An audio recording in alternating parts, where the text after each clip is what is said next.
పరిశుభ్రమైన త్రాగునీరు, పరిశుభ్రత అంశాలపై ప్రతి ఒక్క డ్వాక్రా సంఘ సభ్యురాలు అవగాహన పొందాలని సర్ఫ్ సహాయ ప్రాజెక్టు అధికారి టి ధనుంజయ రెడ్డి పిలుపునిచ్చారు. 3వ రోజు గురువారం మండల సమాఖ్య కార్యాలయంలో model cluster level federation module 3 3 శిక్షణ కార్యక్రమం నిర్వహించడమైంది. ఈ శిక్షణ కార్యక్రమంలో ఆయన మాట్లాడారు.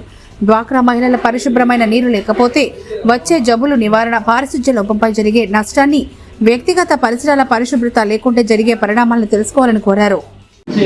శిక్షణ కార్యక్రమం 3వ రోజు నిర్వహించుకున్న ఈ కార్యక్రమానికి హాజరైనందుకు మీ అందరికీ స్వాగతం తెలియజేస్తూ, ఈరోజు నీరు, పారిశుద్ధ్యము, వ్యక్తిగత పరిశుభ్రత, అదేవిధంగా మహిళల హక్కులు, రక్షణపై మనం చర్చించుకోవడం జరుగుతుంది. కాబట్టి ప్రతి దశలోనూ మనిషి ఆరోగ్యంగా ఉండాలంటే తప్పనిసరిగా నీరు, పారిశుద్ధ్యము, వ్యక్తిగత పరిశుభ్రత చాలా ప్రాముఖ్యమని మీ అందరికీ తెలుసు.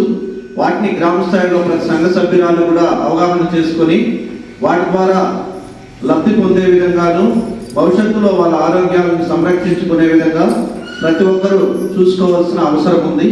వీటిని ప్రతి ఒక్కరూ మీ సంఘ సమావేశాల్లో అజెండాగా పెట్టి చర్చించి అందరూ వాటి మీద అవగాహన పొంది భవిష్యత్తులో పరిశుభ్రమైన త్రాగునీరు అందుకునే విధంగా, వాటికి సంబంధించిన వాటిని పొందే విధంగాను, పారిశుధ్యానికి సంబంధించి వ్యక్తిగత మరుగుదొడ్లు నిర్వహించుకొని వాటిని సక్రంగా 100% వాడి ODF గ్రామాలుగా తీర్చిదిద్దుకోవడంలోను, తడి చెత్త, పొడి చెత్త సపరేట్ చేసి గ్రామ పంచాయతీలకు అందజేసి గ్రామాన్ని పారిశుధ్యంగా గ్రామంగా తయారు చేసుకునే విధంగా అందరూ ప్రణాళిక వేసుకొని ఆ ప్రణాళిక అమలు చేసే విధంగా చూడాలి. ఇందుకు వివిధ శాఖల